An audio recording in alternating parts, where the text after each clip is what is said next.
Bonjour et bienvenue pour ce nouveau numéro de Ça bouge sur les marchés et j'accueille aujourd'hui sur le plateau Anthony Carvalho, directeur financier de Limagrain et de Villemorin et compagnie. Bonjour Anthony. Bonjour Laurent. Alors, c'est assez rare, il faut le dire, de faire ce genre de Ça bouge sur les marchés car aujourd'hui, nous allons parler de l'offre publique d'achat simplifiée initiée par Limagrain sur Villemorin et compagnie au prix de 62,60 € par action. L'opération, elle est ouverte depuis hier et jusqu'au lundi 17 juillet avec à la clé une potentielle sortie de la cote de Villemorin et compagnie. Anthony, forcément, chez Boursorama, on est toujours un petit peu triste quand une société sort de la cote, mais cette opération, elle se fait pour de bonnes raisons et on peut dire quelque part que c'est intimement lié au métier de Villemorin et compagnie et aux défis qui l'attendent dans les années à venir. Effectivement, dans un premier temps, laissez-moi juste vous rappeler ce qu'est Villemorin, ce qu'est Limagrain et l'opération. Villemorin, c'est la branche semences du groupe Limagrain. Oui. Cotée depuis 1993, 3 activités. Première activité, l'activité de semences grande culture. Deuxième activité, semences potagères. Troisième activité, semences pour particuliers. Elle est détenue à plus de 70% par le groupe Limagrain. Limagrain, c'est un groupe coopératif basé au cœur de la Limagne, près de Clermont-Ferrand, proche des agriculteurs. Et enfin, pour revenir un petit peu sur cette opération, cette opération elle a pour vocation d'acquérir 30% des actions cotées aux bourses aujourd'hui, non détenues par Limagrain, donc l'entièreté des actions non détenues, pour, si les conditions sont réunies, détenir l'entièreté du capital après l'offre.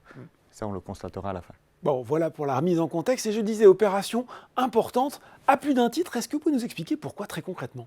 Alors, cette opération, elle est importante pour nos deux groupes, d'abord. Mais elle est également importante pour le secteur semencier et secteur semencier français. Pour plusieurs raisons. La France est le premier exportateur de semences. Et le second point, c'est que Villemorin est lui-même le premier semencier français, mais également le 4e semencier mondial. Donc un groupe qui compte, on peut le dire. Un groupe qui compte, et cette opération, elle a pour but de garantir justement à Villemorin et compagnie sa position d'aujourd'hui dans un secteur qui se complexifie. Et il se complexifie pour 2 enjeux principaux. Souveraineté alimentaire, changement climatique. Pour répondre à ces 2 enjeux-là, Villemorin et son actionnaire majoritaire Limagrain doit y répondre de 2 manières. Investir dans le temps long, voire dans le temps très long. Et se donner les moyens d'avoir de la réactivité dans ses choix stratégiques. Ça veut dire aujourd'hui qu'Anthony, pour faire face à ces investissements, investir dans le temps long, vous l'avez dit, avec les enjeux qui sont les nôtres, commencer aussi à en voir les résultats. La bourse, c'est plus forcément l'outil le plus adapté aujourd'hui pour le groupe ? C'est plus forcément l'outil le plus adapté en effet, pour une raison de pas de temps d'abord. Les investissements tels qu'on les pense, et notre stratégie se pense sur le temps long, voire le temps très long, je l'ai dit tout à l'heure. Un cycle d'investissement, c'est 7 à 10 ans. Une nouvelle variété, c'est 7 à 10 ans. Lorsqu'on le regarde, le temps boursier, lui, il est plus court. Plutôt tendance à raisonner à 12 mois. Et donc c'est cette adéquation-là qui aujourd'hui est compliquée à gérer et à comprendre, à faire comprendre surtout. Ça ne veut pas dire que la bourse n'a pas été utile. Elle a été très utile, elle a été même essentielle à un moment de l'histoire de Villemorin.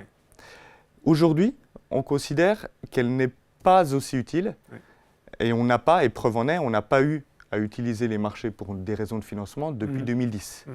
Et donc, on ne considère pas aujourd'hui qu'elle est appropriée au vu des enjeux que nous avons discutés précédemment. Et la bourse, d'ailleurs, c'est une petite aparté, mais a tendance plutôt à regarder en ce moment des sociétés de grande taille que de petite taille. Oui, c'est vrai, on va peut-être en reparler. Vous l'avez dit, 7 à 10 ans, plus adapté aujourd'hui. Je ne veux pas faire de finance-fiction, mais est-ce que ça veut dire que d'ici une dizaine d'années, qui sait, on pourrait revoir Villemorin et compagnie sur les marchés ?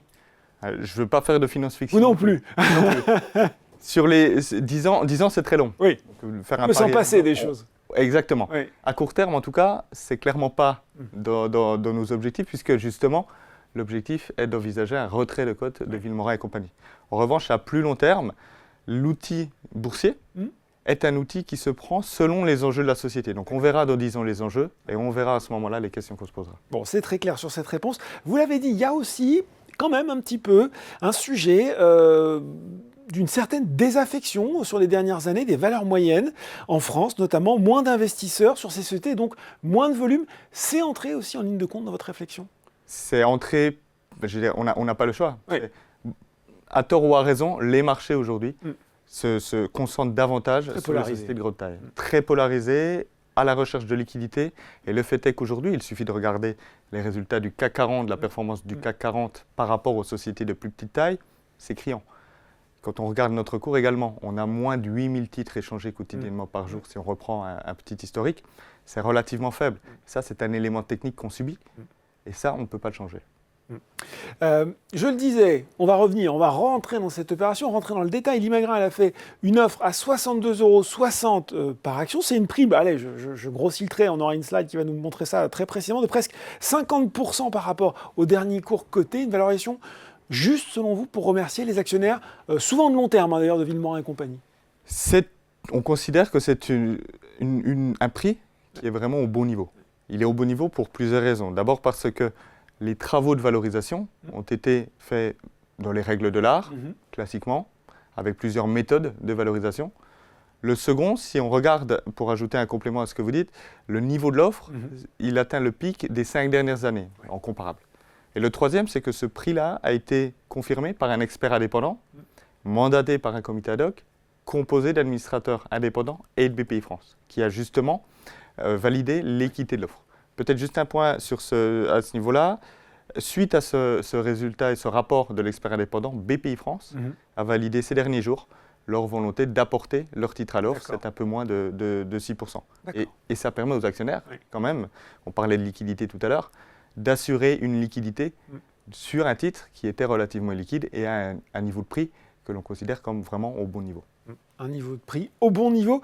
J'ai envie de finir sur cette note peut-être optimiste, faire un petit pas de côté. Villemorin et compagnie continuera quand même à faire partie de la vie des Français, que ce soit pour les grandes cultures que pour l'activité potagère en France, alors que j'ai cette statistique récente, 7 habitants sur 10 ont leur propre jardin, avec très souvent des légumes issus de semences Villemorin. Donc la marque continuera à accompagner finalement le groupe, tous les jours. Le groupe continuera à exister, et le retrait de côte n'est pas la mort du groupe, au contraire, le groupe va continuer à se développer, Villemorin et compagnie va continuer à se développer, peut-être que Villemorin et compagnie, c'est le leader français de la semence. C'est le leader mondial de la semence potagère. C'est le leader également français des semences pour particuliers, vous le disiez. Et ça n'a clairement pas vocation à changer. Bon, et ben voilà, merci beaucoup Anthony Carvalho, directeur financier de Limagrain et Villemorin et compagnie pour ces explications très claires sur les développements à venir de Villemorin et compagnie, loin des marchés mais toujours très proche de notre quotidien. Merci Anthony. Merci pour tout. Et alors, si, on le rappelle, cette offre, elle est ouverte jusqu'au 17 juillet prochain, 17 juillet 2023, et j'ajoute qu'un numéro vert est à disposition des actionnaires. Il s'agit du 0805 650 064, 0805 650 064. Il est ouvert du lundi au vendredi de 9h à 18h. Ça bouge sur les marchés, c'est fini pour aujourd'hui, mais on se retrouve très bientôt pour un nouveau numéro.